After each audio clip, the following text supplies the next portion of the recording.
जहां मां गंगा अपने अस्तित्व में आती हैं, जहां पर कई नदियों का संगम होने के बाद मां गंगा का अस्तित्व आता है, उसी जगह पर इस वक्त मैं मौजूद हूं। और मेरे सहयोगी आपको दिखाएंगे ये वो जगह है जहां पर संगम हो रहा है। इसे संगम नगरी देवप्रयाग कहा जाता है और देवप्रयाग में इस वक्त लोकजन टुडे की टीम मौजूद है। देवप्रयाग में ही भगवान श्री राम ने तपस्या की थी।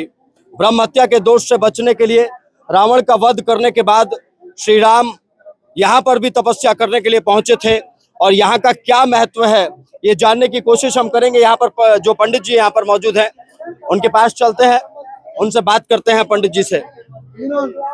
इधर ये जो आप शिला देख रहे हैं सीधे हाथ पर मेरे, ये हनुमान शिला है और यहाँ पर श्री राम की चरण पादुका के भी निशान है। और यह ऐतिहासिक स्थल क्यों है इसके बारे में पंडित जी बताएंगे।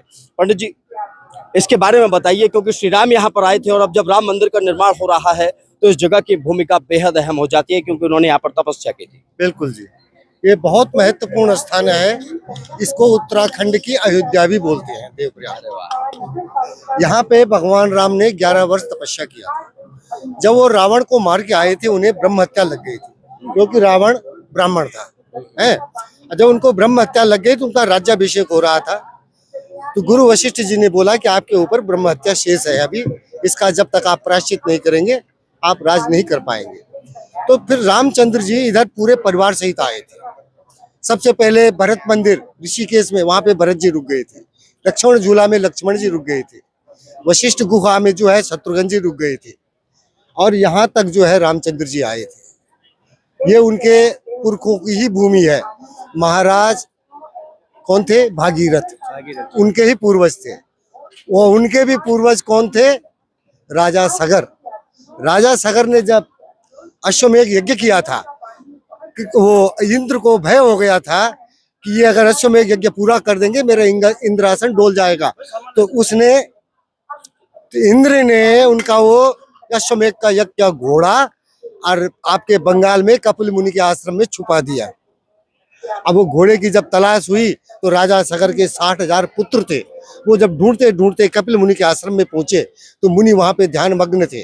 उन्हें पता ही नहीं था कि यहाँ पे अश्व का यज्ञ का अश्व बंधा हुआ है ना। तो उनको जब पता नहीं था और उन्होंने जब उनको देखा ये तो ध्यान लगाए बैठे हैं और इनके सामने घोड़ा भी रखा है, तो बिना समझे ही उन्होंने उनको जो है अपशब्द बोलने शुरू कर दिए। किसको? कपिल मुनि को। कपिल मुनि को जब अपशब्द बोलने शुरू कर दिए तो उनको क्रोध उत्पन्न हो गया और उनकी क्रोध की अग्नि से राजा सगर के 60,000 पुत्र सब भस्म हो गए वहां पे।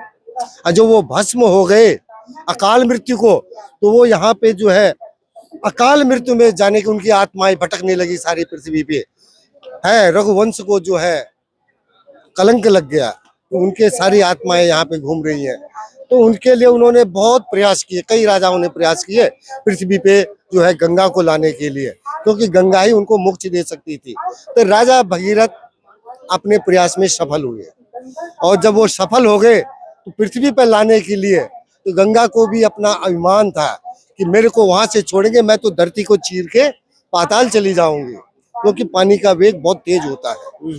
तब उन्होंने शिव जी को प्रसन्न किया तो शिव जी ने अपनी जटाओं में गंगा को संभाल लिया है ना, गंगा को बांध दिया अपनी जटाओं में। तो गंगा का भी वहीं पे अभिमान चूर हो गया।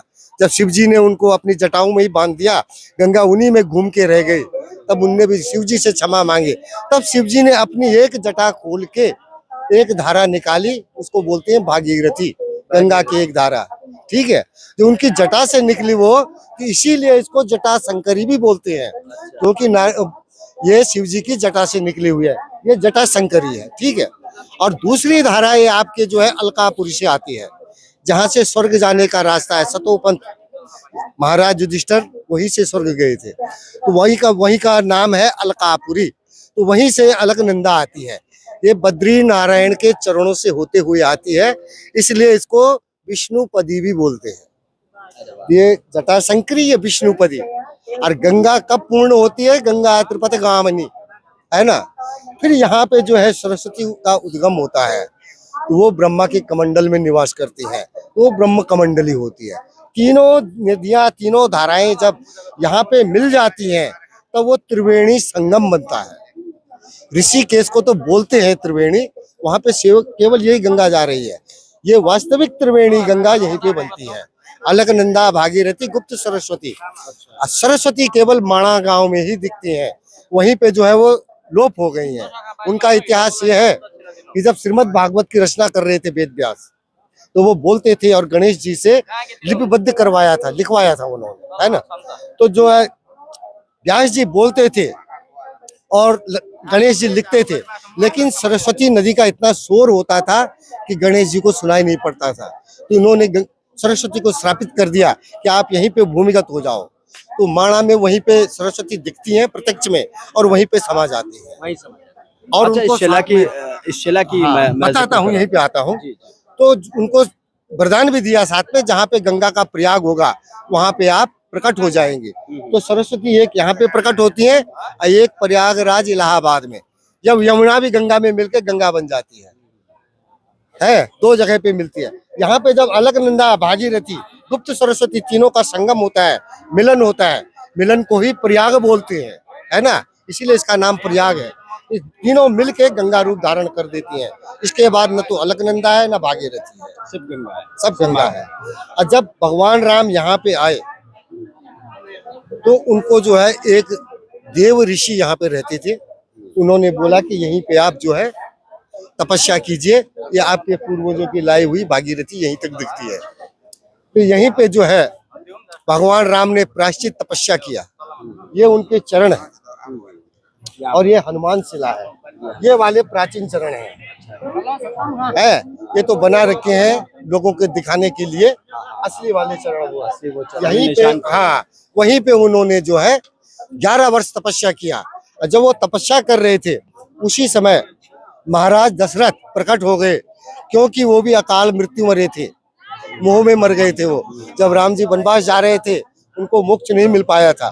तो यहीं पे जो है भगवान राम ने महाराज दशरथ का पिंडदान तर्पण किया था, यहीं से वो मोक्ष को प्राप्त हुए थे। इस शिला का बहुत महत्व है। और देवप्रयाग को मैंने, शिला कहते हैं, जिसको हनुमान शिला बोलते हैं, मैंने कहा नहीं, उत्तराखंड का अयोध्या यही है, जहाँ पे राम जी ने निवास किया 11 वर्ष। यहाँ पे राम जी ने 11 वर्ष निवास किया। यहाँ पे उनका भव्य मूर्ति है, आदमकद मूर्ति, बिल्कुल मानव के बराबर, और एक ही पत्थर की बनी हुई है, उसी पहाड़ पे कटी हुई मूर्ति है वो। यहाँ पे पौष के महीने में, अभी कल तक पौष का महीना चल रहा था सौर मान से, आज से जो है मार्गशीर्ष महीना हो गया है सौर मान से। तो एक महीने यहाँ पे भगवान राम की दिव्य पूजा होती है, उसको महापूजा बोलते हैं। अच्छा, अब 22 तारीख को अयोध्या में श्री राम का मंदिर बन रहा है, प्राण प्रतिष्ठा हो रही है। जी जी, क्या कहेंगे? हमें तो बहुत प्रसन्नता है कि 500 सालों बाद भगवान राम को फिर अपना स्थान मिल रहा है। माता कैकेयी ने तो उन्हें केवल 14 वर्ष का ही वनवास दिया था। इस समय तो भगवान 500 साल का वनवास भोग के आ रहे हैं। तो हमें तो अपने दिल के उमंग को हम बता नहीं सकते। यहाँ पे हमारा कल से 22 तारीख तक यहाँ पे मेला लगा हुआ है। ये आपकी सजावट वगैरह देखी होगी। कल रात को भी यहाँ पे दिव्य आरती हुई थी, आज शाम को भी दिव्य आरती होगी। है संगम घाट से लेके अब रघुनाथ मंदिर तक पूरा सजा हुआ है। 22 तारीख तक यहाँ पे यही माहौल रहेगा। 21 तारीख से यहाँ पे अखंड रामायण, सुंदरकांड लगातार होता रहेगा 22 तारीख तक, जब तक प्राण प्रतिष्ठा नहीं हो जाती है। ठीक है, बहुत बहुत धन्यवाद। तो आप सुन रहे थे, देखिए पंडित जी बता रहे थे, मैं जिस जगह देवप्रयाग में खड़ा हूँ वहीं का इतिहास बता रहे थे, माँ गंगा के प्रकट होने का इतिहास बता रहे थे, श्री राम के वंशजों का इतिहास बता रहे थे, इस शिला के बारे में बता रहे थे जिस शिला पर भगवान श्री राम के चरण आज तक अंकित हैं। ये स्टोरी अयोध्या के प्राण प्रतिष्ठा के पर्व पर हम आपके लिए लेकर आए हैं देवभूमि उत्तराखंड के देवप्रयाग से। और आप भी देखिए इस स्टोरी को और भगवान श्री राम की महिमा में मगन हो जाइए।